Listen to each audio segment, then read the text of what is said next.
দেশে প্রতি 9 জনে একজন থ্যালাসেমিয়ায় আক্রান্ত, বলছেন চিকিৎসকরা। স্বাধীনতার 55 বছরে পদক্ষেপ না নেওয়ায় সমাজ কল্যাণ মন্ত্রীর ক্ষোভ। আজ 25 বৈশাখ, বিশ্বকবি রবীন্দ্রনাথ ঠাকুরের 165তম জন্মজয়ন্তী। বিশ্ব দরবারে প্রতিষ্ঠা করেন বাংলার সাহিত্য, কবির প্রতি প্রধানমন্ত্রীর শ্রদ্ধা। লাগামহীন নিত্যপণ্যের দামে দিশেহারা ক্রেতার সরবরাহ স্বাভাবিক হয়নি সয়াবিন তেলের, লাগাম টানতে বাজার তদারকির দাবি। এবং পশ্চিমবঙ্গে কাল রাজ্য সরকারের শপথ নেবে বিজেপি, নতুন মুখ্যমন্ত্রী নাম ঘোষণা প্রক্রিয়াধীন।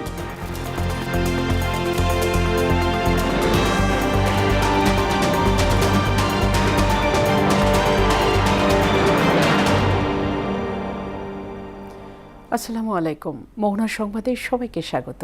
এতক্ষণ শুনছিলেন শিরোনাম, পুরো সংবাদের সঙ্গে আছি ফাতেমা রশিদ। স্বাধীনতার 55 বছরেও সরকারিভাবে দেশের কোনো হাসপাতালে থ্যালাসেমিয়া চিকিৎসার সুযোগ সৃষ্টি হয়নি বলে মন্তব্য করেছেন সমাজ কল্যাণমন্ত্রী ডক্টর এজেডএম জাহিদ হোসেন। রাজধানীর মগবাজারে বিশ্ব থ্যালাসেমিয়া দিবস 2026 উপলক্ষে আয়োজিত সেমিনারে কথা বলেন তিনি। সেমিনারে এই রোগের সচেতনতা বৃদ্ধি এবং সব ধরনের চিকিৎসা সেবা নিশ্চিতে সরকার কাজ করবে বলে আশ্বাস দেন মন্ত্রী। দেশে প্রতি 9 জনে একজন থ্যালাসেমিয়া রোগে আক্রান্ত বলে জানান চিকিৎসকরা। বিস্তারিত বিজন কুমারের রিপোর্টে। দেশে প্রতি বছর 7 থেকে 8 হাজার শিশু থ্যালাসেমিয়া রোগে আক্রান্ত হয়। এ রোগে আক্রান্ত রোগীর সংখ্যা 60 থেকে 70 হাজার। বিশ্ব থ্যালাসেমিয়া দিবসে থ্যালাসেমিয়া ফাউন্ডেশন আয়োজিত সেমিনারে এ তথ্য জানানো হয়। এতে থ্যালাসেমিয়া রোগে আক্রান্ত ব্যক্তির দুর্ভোগ উল্লেখ করে চিকিৎসকরা জানান, দেশে প্রতি 9 জনে একজন থ্যালাসেমিয়া রোগে আক্রান্ত। 5-6 বছর বয়সে প্রথম ধরা পড়ে থ্যালাসেমিয়া। থ্যালাসেমিয়া রোগের প্রথম চ্যালেঞ্জ হচ্ছে রক্ত, এবং রক্তটা হতে হবে নিরাপদ রক্ত। সহায়তা যদি সম্পূর্ণভাবে আমাদের সাথে থাকে, তাহলে আমরা থ্যালাসেমিয়া পেশেন্টদের ক্ষেত্রে হাসি মুখটা ধরে রাখতে পারব। এ সময় সমাজ কল্যাণ মন্ত্রী ডক্টর এজেডএম জাহিদ হোসেন বলেন, স্বাধীনতার 55 বছরে দেশের কোনো হাসপাতালে থ্যালাসেমিয়া রোগের চিকিৎসার সুযোগ সৃষ্টি হয়নি। স্বাধীনতার 55 বছর পার হয়ে গেছে আমাদের। সো এখন পর্যন্ত আমরা থ্যালাসেমিয়া রোগীর চিকিৎসার জন্য সরকারিভাবে বাংলাদেশের প্রত্যেকটা মেডিকেল কলেজেও আমরা সেই সুযোগ সৃষ্টি করতে পারি না।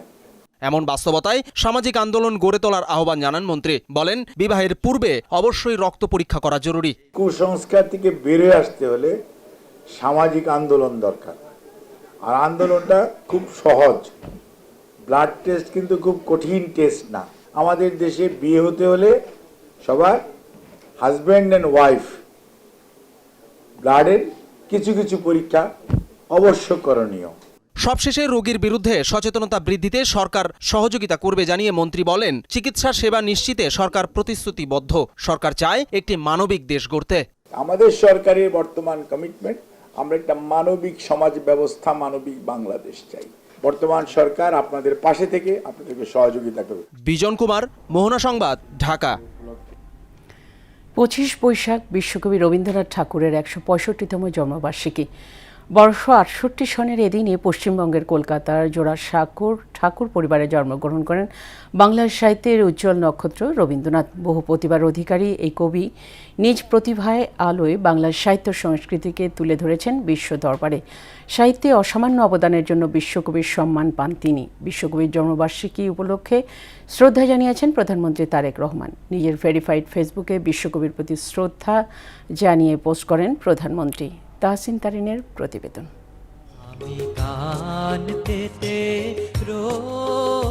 বাংলা সাহিত্যের বরপুত্র রবীন্দ্রনাথ ঠাকুরের জন্ম বাংলা 1268 সনের 25 বৈশাখ পশ্চিমবঙ্গের কলকাতার জোড়াসাঁকোর ঠাকুর পরিবারে। বাবা দেবেন্দ্রনাথ ঠাকুর ও মায়ের নাম শারদা সুন্দরী দেবী।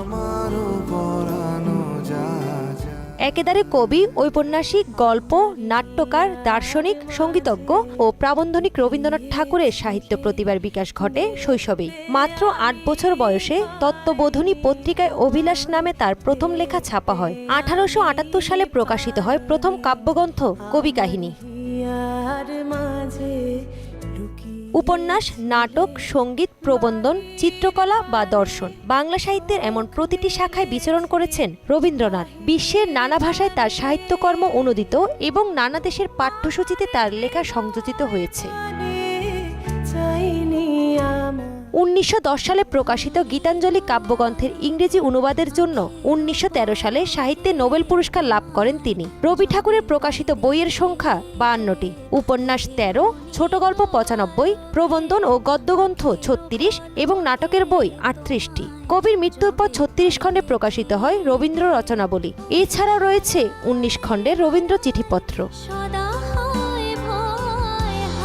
জমিদার পরিবারের সদস্য হিসেবে তিনি জমিদারিও করেছেন। 1891 সাল থেকে কুষ্টিয়া, পাবনা, নাটোর ও ওড়িশায় জমিদারি দেখাশোনা করেন রবীন্দ্রনাথ ঠাকুর। ওইসব এলাকার কুঠিবাড়িতে অবস্থানকালে অসংখ্য কবিতা ও গান রচনা করেন।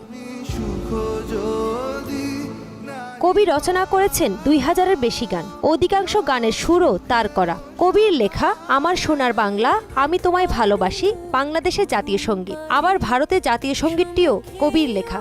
এরকম অনবদ্য সব সাহিত্যকর্ম দিয়ে শতকোটি মানুষের হৃদয়ে চিরস্মরণীয় হয়ে আছেন বিশ্বকবি রবীন্দ্রনাথ ঠাকুর। তাহসিন তারিন, মোহনা সংবাদ। নানা আয়োজনে বিশ্বকবি রবীন্দ্রনাথ ঠাকুরের 165তম জন্মোৎসব পালিত হচ্ছে। এ বিষয়ে সবশেষ তথ্য জানাতে শিলাইদহের কুটিবাড়ি থেকে আমাদের সঙ্গে যুক্ত হচ্ছেন সহকর্মী মিলন খন্দকার। মিলন, কেমন চলছে অনুষ্ঠান? সার্বিক বিষয়ে আমাদের জানান।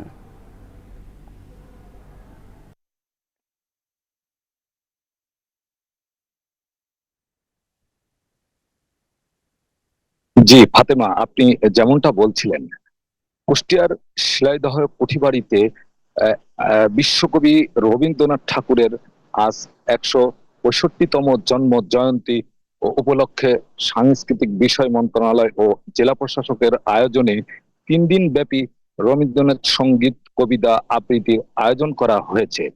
এই উপলক্ষে কুষ্টিয়ার শিলাইদহ কুঠিবাড়িতে যে আয়োজন করা হয়েছে, প্রশাসনিক কঠোর নিরাপত্তার মধ্য দিয়ে কিন্তু এই আয়োজন করা হয়েছে। আমি যদি আপনাকে একটু জানিয়ে রাখি যে এই আজকের যে সাংস্কৃতিক উদ্বোধন হবে, এই উদ্বোধনে কিন্তু আপনার প্রধান অতিথি উদ্বোধন করবে সাংস্কৃতিক বিষয় মন্ত্রণালয় নিতাই রায় চৌধুরী, সাংস্কৃতিক বিষয় মন্ত্রী নিতাই রায় চৌধুরী কিন্তু এই অনুষ্ঠানটি উদ্বোধন করবে। তো আরেকটি বিষয়ে আমি যদি আপনাকে বলে রাখি যে রবীন্দ্রনাথ ঠাকুর এই বাড়িতে কিন্তু প্রতিবারই কিন্তু অনুষ্ঠানে যে গ্রামীণ যে মেলা বসে, সেই মেলার আয়োজন কিন্তু এইবার নেই। প্রশাসনিক থেকে কোনো অনুমোদন দেওয়া হয়নি এই মেলার। তো এই কারণে কিন্তু এই মেলার আয়োজনের অনুমতি না থাকায় কিন্তু এবার রবীন্দ্রনাথ ঠাকুরের বাড়িতে কিন্তু সেইভাবে জাঁকজমক ভাবে কিন্তু কোনো অনুষ্ঠানের আয়োজন দেখা যাচ্ছে না এবং লোকজনও কিন্তু দেখা যাচ্ছে না। আমি এ বিষয়ে প্রশাসনের সাথে কথা বলেছি, তারা আমাকে যেমনটা জানিয়েছে, সাধারণ যে দর্শনার্থীরা যারা এই রবীন্দ্রনাথ ঠাকুরের বাড়িতে যারা আসবে এবং তাদের জন্য নিরাপত্তার কঠোর ব্যবস্থা করা হয়েছে এবং চারি জায়গায় সিসি ক্যামেরা বসানো হয়েছে যেন এই দর্শনার্থীদের কিন্তু কোনো সমস্যা যেন না হয়। তো আজকে বেলা 3টার সময় কিন্তু এই সাংস্কৃতিক বিষয়ে যে মেলা উদ্বোধন হবে। তো আমার কাছে এই ছিল রবীন্দ্রনাথ ঠাকুরের বাড়ি থেকে সর্বশেষ সংবাদ। মিলন, আপনাকে ধন্যবাদ। সিলেটে মাত্র 5 ঘন্টার ব্যবধানে হামে আক্রান্ত হয়ে 6, 7 এবং 8 মাস বয়সী 3 শিশুর মৃত্যু হয়েছে। এ নিয়ে সিলেট বিভাগে হাম এবং হামের উপসর্গে 23 শিশুর মৃত্যু হয়েছে। এদিকে ময়মনসিংহ মেডিকেল কলেজ হাসপাতালে গেল 24 ঘন্টায় হাম এবং হামের উপসর্গে নতুন ভর্তি হয়েছেন 16 জন। লাগামহীন নিত্যপণ্যের দামে দিশেহারা ক্রেতা। গরিবের আমেজ ব্রয়লার মুরগি এবং ডিমের দামও বাড়তি। 1 মাসে 1 ডজন ডিমের দাম বেড়েছে 40 টাকা পর্যন্ত। দীর্ঘদিন ধরেই দামের উত্তাপে পুড়ছে সবজির বাজার। এবার যুক্ত হয়েছে বৃষ্টির অজুহাত।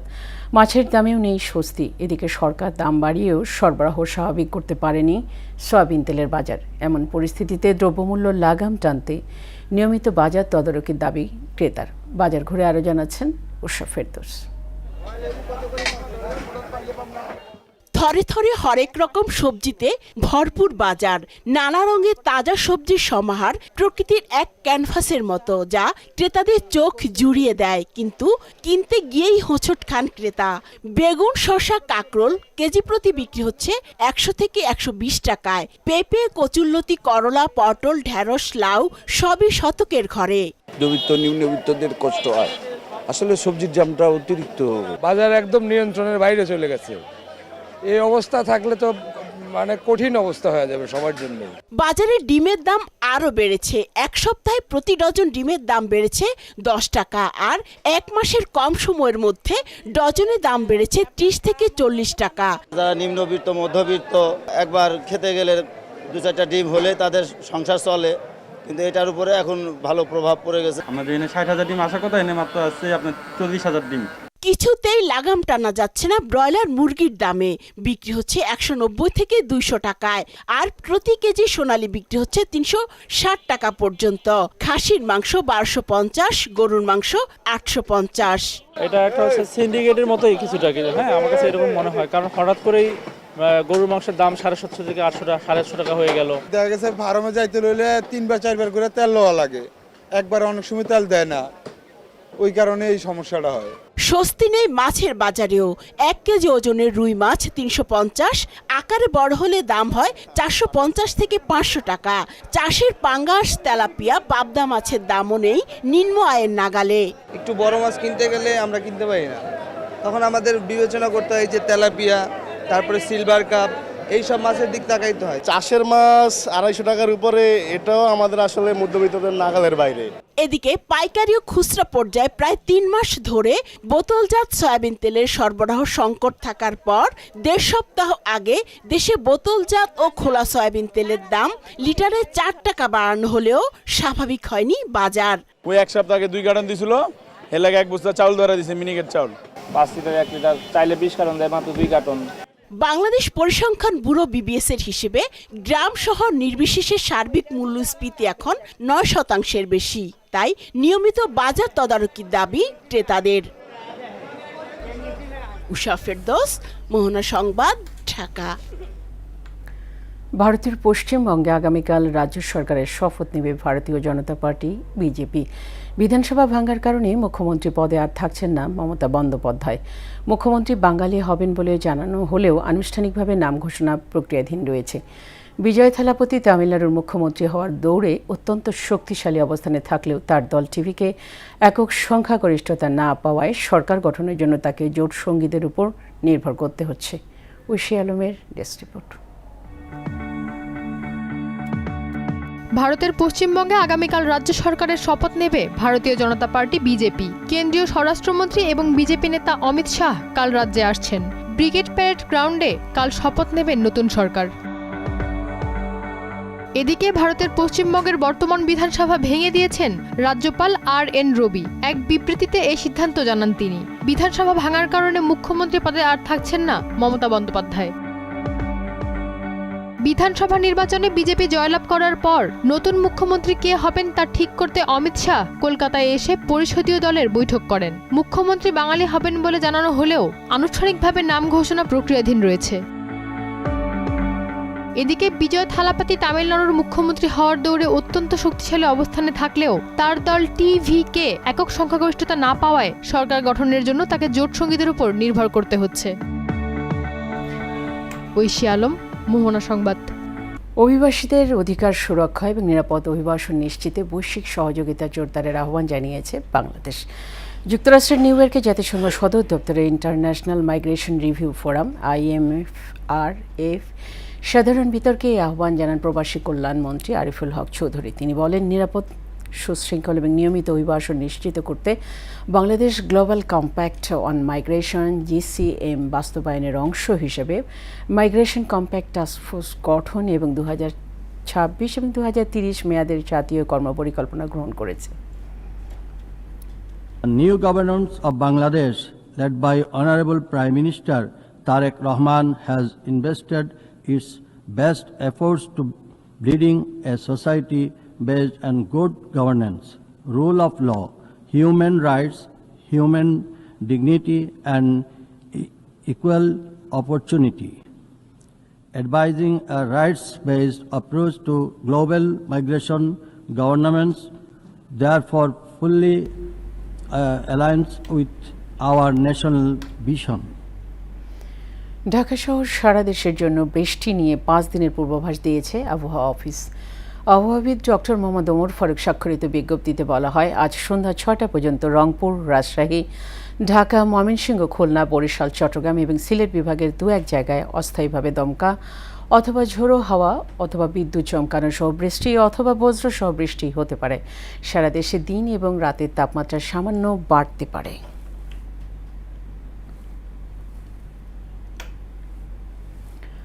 আন্তর্জাতিক প্রসঙ্গ। 40 দিনের যুদ্ধবিরতির মধ্যেই হরমুজে পাল্টাপাল্টি হামলা চালিয়েছে ইরান, আমেরিকা। ইরান দ্রুত শান্তি চুক্তিতে রাজি না হলে দেশটির উপর আগের চেয়েও আরও ভয়াবহ সামরিক হামলা চালানোর হুঁশিয়ারি দিয়েছেন মার্কিন প্রেসিডেন্ট ডোনাল্ড ট্রাম্প।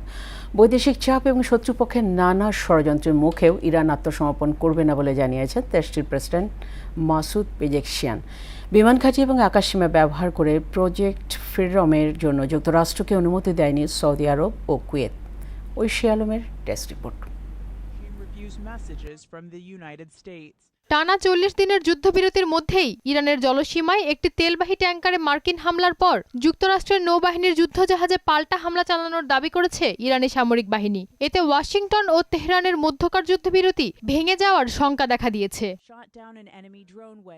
ইরান দ্রুত শান্তি চুক্তিতে রাজি না হলে দেশটির উপর আগের চেয়েও ভয়াবহ সামরিক হামলা চালানোর হুঁশিয়ারি দিয়েছেন মার্কিন প্রেসিডেন্ট ডোনাল্ড ট্রাম্প। শর্ত মেনে সমঝোতায় না আসলে যুক্তরাষ্ট্র আরও কঠোর সামরিক পদক্ষেপ নেবে বলেও জানান তিনি। বৈদেশিক চাপ ও শত্রুপক্ষের নানা ষড়যন্ত্রের মুখেও ইরান আত্মসমর্পণ করবে না বলে জানিয়েছেন দেশটির প্রেসিডেন্ট মাসুদ পেজেশকিয়ান। জাতীয় মর্যাদা, স্বাধীনতা ও সার্বভৌমত্ব রক্ষায় প্রতিরোধের নীতিতেই অটল থাকবে তেহরান। এদিকে রোববার ট্রাম্প কারো সঙ্গে আগাম আলোচনা না করেই প্রজেক্ট ফ্রিডমের ঘোষণা দিলে সৌদি নেতৃত্ব ক্ষুব্ধ হয়। সৌদির বিমান ঘাঁটি ও আকাশসীমা ব্যবহার করা যাবে না বলে জানায় দেশটি। সংকট নিরসনে ডোনাল্ড ট্রাম্প ও সৌদি যুবরাজ মোহাম্মদ বিন সালমানের মধ্যে ফোনালাপ হলেও কোনো সমাধান আসেনি। শেষ পর্যন্ত ট্রাম্প এই অভিযান স্থগিত করতে বাধ্য হন। সৌদির পাশাপাশি কুয়েতও এই অভিযানে তাদের সামরিক ঘাঁটি ও আকাশপথ ব্যবহারে যুক্তরাষ্ট্রকে মানা করে দিয়েছে। ঐশী আলম, মোহনা সংবাদ। শেষ করব মোহনা সংবাদ যাবার আগে শিরোনামগুলো আরও একবার।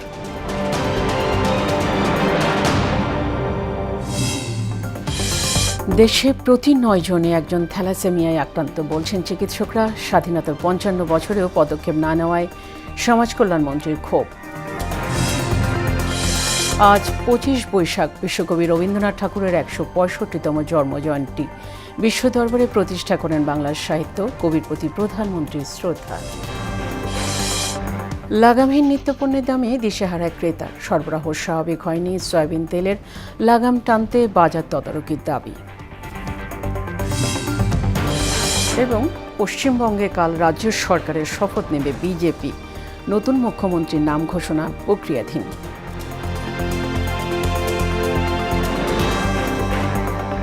এই ছিল মোহনা সংবাদে। পরবর্তী সংবাদ বিকেল 5:30। এর আগে বিকাল 3টায় দেখবেন সংবাদ এক নজরে।